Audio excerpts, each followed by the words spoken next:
Hey everyone, welcome back to my channel. I hope you all are doing great and studying well. और नहीं भी पढ़ रहे होंगे तो बस ज़्यादा कुछ नहीं होना है, बस एग्ज़ाम क्लियर नहीं होना।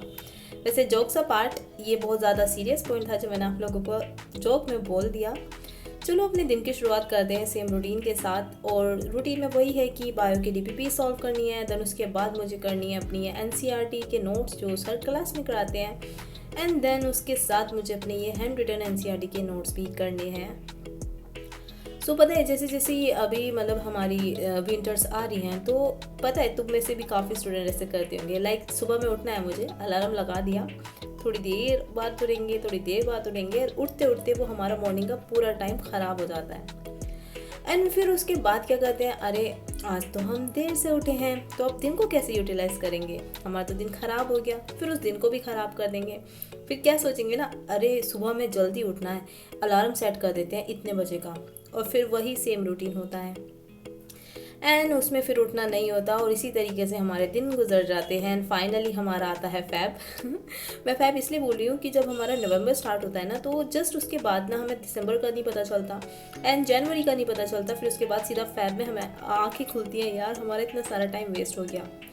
तो मैं ये आप लोगों से क्यों बोल रही हूँ, मैं ये इसलिए बोल रही हूँ क्योंकि आज जैसे आपने देखा कि मेरा जो ये स्टडी ब्लॉग है ये 3 AM का स्टडी ब्लॉग है। रीज़न ये था कि वैसे अगर मैं ये सोचती कि मतलब मुझे इतने बजे उठना है, इतने बजे उठना है, तो मैं भी इस तरीके से ही सोती रह जाती। पर मेरी ना आज ना आँख ना मतलब मैं उठ गई थी 3 बजे के अप्रॉक्स, तो फिर मैं सोच रही थी कि 1 घंटा और सो जाती हूँ क्योंकि मुझे तो 4 बजे उठना था। बट फिर मैं ये सोचने लगी कि अगर मैं ऐसे करूँगी ना, तो फिर मैं सुबह को 7 बजे ही उठूँगी। बेटर है कि मेरी नींद पूरी हो गई है तो उठ के मैं पढ़ लेती हूँ। तो मेरा सिंपल पॉइंट आप लोगों को ये स्टडी ब्लॉग शेयर करने का भी यही था, और ये बताने के लिए कि अगर आप ना मॉर्निंग में उठना चाहते हैं, है ना, और अगर आपका जो टाइम है मतलब आपको 4 बजे उठना है, 5 बजे उठना है, उससे 1 या 1.5 या 2 घंटा पहले अगर आपकी नींद पूरी हो जाती है एंड आप उठ जाएं किसी रीज़न से, तो उसी वक्त से पढ़ने बैठ जाओ। ये मत सोचो कि अभी 2 घंटे बाद उठेंगे या 1 घंटे बाद उठेंगे या हाफ एन आवर बाद उठेंगे, फिर सच में नहीं उठा जाता। सो ये पॉइंट था मुझे आप लोगों से बताना था। वैसे कोई रीज़न नहीं था जल्दी उठने का। एंड यहाँ पर मैं क्वेश्चन प्रैक्टिस कर रही हूँ अपने डीपीपीज़ के, और डीपीपीज़ के क्वेश्चन भी पता आप लोगों से बोलूँगी कि ना आप मिस मत कीजिएगा। बायोलॉजी के लिए मुझे नहीं लगता जितना हमारे टीचर्स करा रहे हैं ना, उससे अलग वैसे कुछ करना चाहिए। फिर भी अगर आप क्वेश्चन प्रैक्टिस करना चाहते हैं एनसीईआरटी बेस्ड, तो काफ़ी ऐप्स हैं, बुक्स हैं, आप वो यूज़ कर सकते हैं। एंड यहाँ पर मैंने सबसे पहले अपनी मॉर्निंग की शुरुआत ना बायोलॉजी से ही की थी, और रीज़न यही होता है कि बायोलॉजी में ना 2 सब्जेक्ट होते हैं, दोनों करने होते हैं।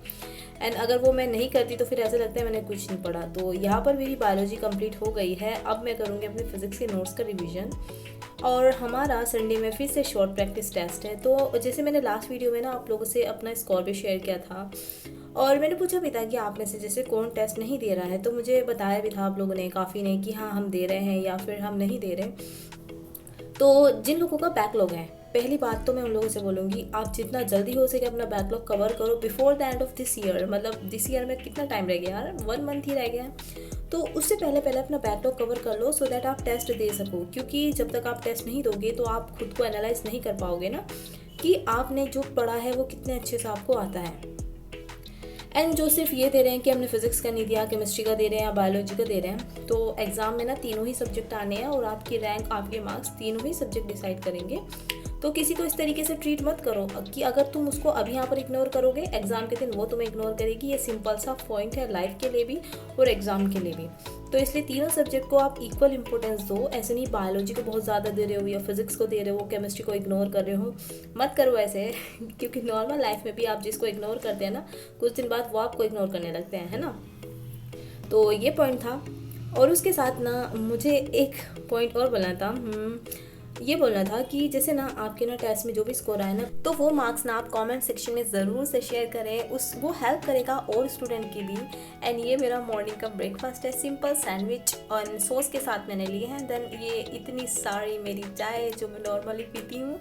आई नो आप बोल सकते हैं, बट हाँ मैं इतनी ही चाय पीती हूँ। सो मैं इसलिए बोल रही हूँ कि आप लोगों से शेयर करने के लिए, जैसे अगर किसी के कम मार्क्स आते हैं तो मतलब उसको मोटिवेशन मिलेगी और ज़्यादा पढ़ने की। और अगर किसी के ज़्यादा आए, सपोज जैसे कि अभी रिसेंटली क्या हुआ था लास्ट टेस्ट में ना, तो मुझसे जैसे शेयर किया ना, तो काफ़ी अच्छे मार्क्स भी थे, मुझसे काफ़ी ज़्यादा मार्क्स भी थे स्टूडेंट्स के। एंड वो दोनों ना पार्टिसिपेट ज़रूर से करते हैं हर चैलेंज में, हर चीज़ में। तो मुझे ना उससे ना एक हेल्थी कंपटीशन इतना अच्छा फील हुआ ना कि मुझे और पढ़ने का मन करा कि मतलब वो कर रहे हैं तो मुझे भी और करना चाहिए। ऐसा नहीं है कि मुझे जेलसी फील हुई, मुझे इतना पॉजिटिव फील हुआ ना कि हाँ मुझे और ज़्यादा पढ़ना है। तो मैं इसलिए बोल रही थी कि आप लोग भी ना शेयर करो, अगर ज़्यादा मार्क्स हैं तो और आपस में हमें और अच्छा पढ़ने का मन करेगा। और अगर कम होंगे किसी के मार्क्स ना, तो वो दूसरे से ये सीखेगा कि भाई वो इतना पढ़ रहे हैं तो मुझे भी पढ़ना चाहिए। सिंपल सा एक हेल्दी कॉम्पिटिशन क्रिएट होगा। ये मेरा रीज़न है आप लोगों से मार्क्स को शेयर करवाने का।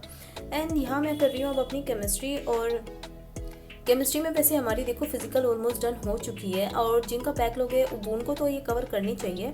बट जिन्होंने अपनी फिजिकल पूरी कर ली है ना, मतलब बेसिकली मैं उनकी बात कर रही हूँ जिनका बैकलॉग नहीं है, तो आप अपनी फिजिकल को ना आप रिवीजन में डाल दो, क्योंकि अब दूसरा पार्ट हमारा केमिस्ट्री का स्टार्ट हो जाएगा ना, तो आप इस चीज़ को भूल सकते हैं। और आपको ये चीज़ भूलनी नहीं है, इसलिए आप लोगों को क्या करना है ना कि इसको रिविजन में डालना है और दूसरी चीज़ अब स्टार्ट करनी है टीचर के साथ, जब हमारा ऑर्गेनिक हो या इनऑर्गेनिक जो भी वो स्टार्ट कराएंगे।